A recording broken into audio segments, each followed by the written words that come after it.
It's been a warm afternoon around southern Colorado, but as we go through the evening, temperatures will be cooling off nicely, and by the time we get into tomorrow morning, well, we're sitting in the 50s and 60s. 59 in the Springs, 62 in Pueblo and also in Canyon City. Lower to middle 60s will be your lows tonight in the plains, and temperatures in the mountains will be sitting into the 40s and 50s by tomorrow morning. So you want a jacket in Leadville, but won't need it virtually anywhere else around the region, with readings pretty close to where they should be, maybe plus a couple of degrees depending on what city you're looking at. Eads, meanwhile, is one of those places that'll drop down to the 60s. Right now you're sitting at 90. So before we get to the 60s tonight, we're going to have to drop a little ways, and that's because we have a little dry air around.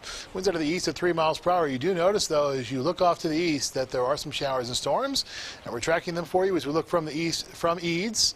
They're generally heading off to the south and southeast from Eads. So just off to the east of Highway 385, heading towards Sheridan Lake. So have your travel plans take you in this direction towards Cheyenne Wells, Sheridan Lake, or into western portions of Kansas. This will be a travel concern for you. Outside of that, not much else to look at. Most of the rest of what you see is false on your screen. There are a few real showers in the Salida area and also just off to the north of Alamosa in the San Luis Valley. Sky scan, satellite, and radar. Yeah, there's some showers and storms, sure, but not as many as we saw yesterday, and nowhere near the intensity of what we saw yesterday either. As we push the maps forward through our Monday evening and into our Tuesday, notice that all the showers and storms, any that are there, begin to fade away as you lose the heating of the day. That's not surprising. That's pretty typical what you might see during the summertime here in southern Colorado. The monsoon is not quite on officially, but it's being close to being on, as we are seeing those afternoon showers and storms pop up. A mix of sun and clouds also takes us into our Monday and Tuesday.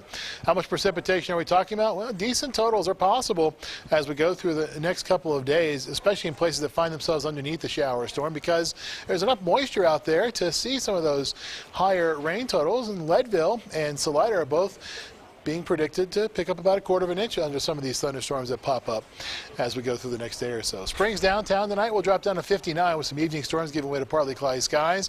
As we go through the day tomorrow, we top out at 91 degrees, so staying warm. Scattered storms are in the forecast once again. On the Riverwalk in Pueblo, we drop down to the lower 60s for tonight with evening storms and partly cloudy skies. Then as we go through the day tomorrow, temperatures topping out in the mid to upper 90s, pushing 100 tomorrow in Pueblo under mostly sunny skies. 7-day forecast. High temperatures do drop back after being warm tomorrow. They'll be sitting in the upper 70s by Friday as another front comes through the region, drops our temperatures. But for now, the 4th of July holiday weekend looks pretty good. There will be a chance for scattered showers and thunderstorms, at least in the Springs, not necessarily in Pueblo.